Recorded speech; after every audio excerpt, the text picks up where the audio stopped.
My name is Bob Hagan, and I am the past district governor for District 6900, and I am the current End Polio Now coordinator for Zone 34, which encompasses Georgia, Florida, and all of the Caribbean.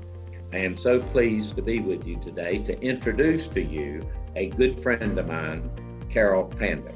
Carol Pandak is the director of Rotary International's Polio Plus program, a position that she has held for the past 20 years, since 2000. Carol directs all aspects of Rotary's polio eradication program, including administration, advocacy, communications, and financial oversight. Carol also is in charge of fundraising support, grant management, and volunteer engagement. She is the staff liaison to Rotary International's Polio Plus Committee, the volunteer committee that provides policy guidance to the Polio Plus program.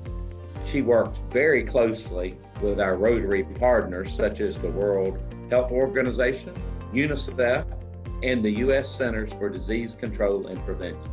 She has also worked very hard and close to the Bill and Melinda Gates Foundation and the Global Polio Eradication Initiative. Carol's work has taken her all over the world, where she has monitored polio vaccine campaigns, assessed Rotary and partners' activities at the country level, and has participated in high-level technical and stakeholders meetings. This is Carol's third time to be a part of our polio symposium, and we're so pleased and so happy to have her with us today. Ladies and gentlemen, help me to welcome Carol Pandak to our polio symposium.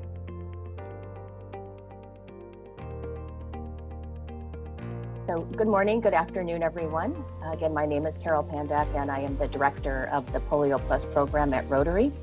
Today, I'm going to talk with you about the Polio Plus, polio eradication within the context of COVID, how the polio infrastructure that Rotary has helped build is helping to support the COVID response, and also about Rotary's role in the polio eradication initiative overall. So Rotary is the organization that first had the vision of a polio-free world. We launched our first polio immunization campaign in the Philippines in 1979. This was followed by the launch of our Polio Plus program in 1985. We had a goal of raising $120 million to immunize the world's children against polio. But by 1988, we had raised $247 million. And that served as the catalyst for the World Health Assembly to adopt the resolution to eradicate polio. And that was the time that the Global Polio Eradication Initiative was formed. It originally had 4 partners: Rotary, the World Health Organization, UNICEF, and the U.S. Centers for Disease Control and Prevention. In 2007, the Bill and Melinda Gates Foundation joined the partnership with their first $100 million challenge grant to Rotary. And in 2019, Gavi, the Vaccine Alliance, joined the partnership. We also work closely with the governments of the world, both in donor governments that provide essential funding to polio eradication, in addition to Rotary and the Gates Foundation, as well as the polio-affected governments. So Rotary's role has been fourfold, really: fundraising, advocacy, raising awareness, and member engagement. So Rotary has contributed over $2.1 billion to the global effort to eradicate polio. In addition, our advocacy efforts with donor governments, along with our partners, have helped secure over $10 billion in donor government funding. And we have elevated World Polio Day such that it serves as the rallying point every year for governments, our partners, the public, and our members to recognize the progress that we've made in polio eradication and the need to finish the job. So now I'm going to talk about the polio eradication infrastructure that Rotary has helped build. One major part of that infrastructure are the frontline healthcare workers. There are hundreds of thousands of frontline healthcare workers that go door to door, market to market, bus station to bus station, looking for every child under the age of 5 to immunize them multiple times per year with the polio vaccine. In between the campaigns, community mobilizers who live in the communities in which they work, these are largely women, are teaching parents about the benefits of immunization against polio, other vaccine preventable diseases, and sharing other important health information. These hundreds of thousands of frontline workers are supported by the thousands of medical officers that provide the technical guidance to the program. So this is one element of the infrastructure. The other important element of the infrastructure is the surveillance network. This includes 146 specialized laboratories throughout the world, requires thousands of surveillance medical officers that are out in communities looking for children that have symptoms of polio. When they do find them, they take a stool sample and send those to the laboratory. And that requires thousands of laboratory technicians to test those samples.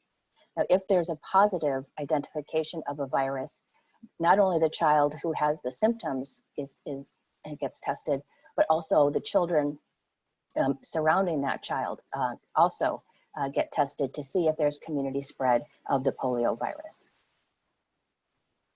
So this infrastructure has helped lead us to tremendous progress in polio eradication. There were 350,000 cases of polio in 1988 in 125 countries. In 2020, only 2 countries remain endemic for the wild polio virus, and that's Pakistan and Afghanistan. And just last month, on August 25th, the world celebrated the certification of the Africa region as wild polio virus free, because Nigeria is the last country in the African region. There are 47 countries in the region to identify a wild polio virus back in 2016. So this is the kind of a map of the COVID-19 pandemic today, and it sort of reminds us of the map from the polio map from 1988, just widespread transmission of the virus impacting every country, and really struggling, health systems are struggling to keep up with the COVID-19 pandemic. So the decision was made by the Polio Oversight Board when COVID was declared a public health emergency of international concern, that frontline polio workers and the polio infrastructure would be made available to help respond to the COVID-19 pandemic. And these are some of the ways that the frontline healthcare workers are helping to support the COVID-19 pandemic while also keeping their eye on polio. So they're helping to coordinate outbreak response in countries. They're educating communities on prevention of COVID, hand washing and physical distancing, investigating cases of polio. The surveillance medical officers for polio are now investigating cases of COVID, and very similar to the way they investigate cases of polio, that contact tracing I talked about is also employed during the investigating cases of COVID. And we're training healthcare workers on how to safely educate communities about COVID and protection. And these are some more examples of how this Polio Plus infrastructure, or the polio infrastructure, is helping to support the COVID response, what we like at Rotary like to call the Plus and Polio Plus. So that global laboratory network I talked about is now testing for polio and for COVID-19. There's a call center established in Pakistan to receive calls about polio. Parents could call, ask questions about polio. They're now taking calls for COVID-19. The community mobilizers I talked about, all those frontline healthcare workers, they're educating on both polio and COVID-19 prevention. And the logistics officers in some countries that would help facilitate the distribution of a vaccine to every corner of a country are now helping with the distribution of personal protection equipment. Now, Rotary's infrastructure is made up of Polio Plus committees in the polio affected and high-risk countries. They're also helping to respond to the COVID-19 pandemic. So for example, in Pakistan, the vaccine carriers that we provide are being used for transport of COVID specimens.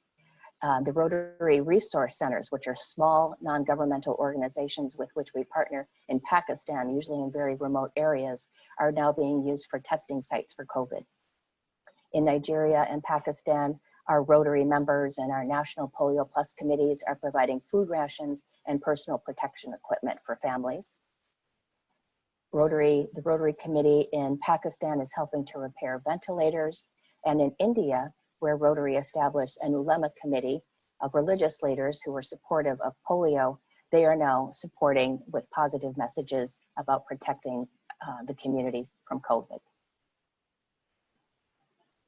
So the Polio Oversight Board, which is made up of representatives of all the 6 agencies in the Global Polio Eradication Initiative, took a very tough decision in March to temporarily pause mass polio immunization campaigns in order not to contribute to the spread of COVID-19. And it wasn't just polio vaccinations that were temporarily paused, but many campaigns like measles were also paused. But while campaigns were paused, many important polio eradication activities continued. Surveillance activities continue. We've worked to increase and strengthen routine immunization in health centers. We worked to position vaccine supply so that it would be readily available when campaigns resumed. We provided additional services in some of our polio affected areas. So for example, with UNICEF, Rotary has provided millions of bars of soap in Afghanistan, which protects against both polio and COVID, and catch-up vaccination plans are underway so that, again, we're well positioned to come out strong when vaccinations resume. The good news is that vaccinations have resumed in Pakistan and Afghanistan, in the endemic countries. These using personal protection equipment, following global guidance on physical distancing, et cetera, using hand sanitizer, and activities are also resuming in some of the outbreak countries in Africa and other countries in Asia. So while activities are beginning to wrap up, we will again be going full-fledged and full force on our polio eradication activities, which will require immunizing up to 400 million children every year, hundreds of thousands of frontline healthcare workers, and intensifying our disease surveillance systems to look for the virus both in the environment and in people. Now, Rotary is very much involved in the ramping up of activities. So for example, in Pakistan, our National Polio Plus Committee met with the Minister of Health to advocate for high quality resumption campaigns to make up for any lost ground that may have happened during the brief pause. In Afghanistan, our Rotary members participated in a cross-border meeting with Pakistan to work on synchronizing campaigns and strategizing on how to immunize people on both sides of the border. And then in Germany, we've convened a meeting of our Parliamentary Advisory Board. These are parliamentary champions of polio eradication, to encourage them to continue their global support, their financial support, and their political support for polio eradication. So going forward, what will Rotary be focusing on? Our advocacy with our GPI partners, donors, and polio-affected governments will intensify. We want to ensure that the world is refocusing on polio and that polio remains a priority amongst all those different groups of people that I just identified. Rotary will continue our fundraising activities. Our goal is to reach $50 million every year, and that is matched 2-to-1 by the Bill and Melinda Gates Foundation, which brings in $150 million a year for polio eradication. And we will continue to raise awareness about the historic opportunity to eradicate only the second human disease in history. Now, a great way to recognize the progress to date, the need to finish the job, is on World Polio Day. And for Rotary members, there's a toolkit that's available on endpolio.org. We're focusing this year, as everyone is, on virtual events. And we're hoping to register 5,000 events on our endpolio.org website. World Polio Day consists of a pre-recorded video program, and it will be available 1 week in advance for people to download when they register their event on endpolio.org. And we ask anybody who's holding an event to register that at endpolio.org. So this is my final slide, and this is a child forever protected from polio thanks to Rotary and our partners in the Global Polio Eradication Initiative. And of course, this is what we hope for every child, that soon all children will be protected from polio because of the great work of Rotary, our partners, and governments around the world. Thank you.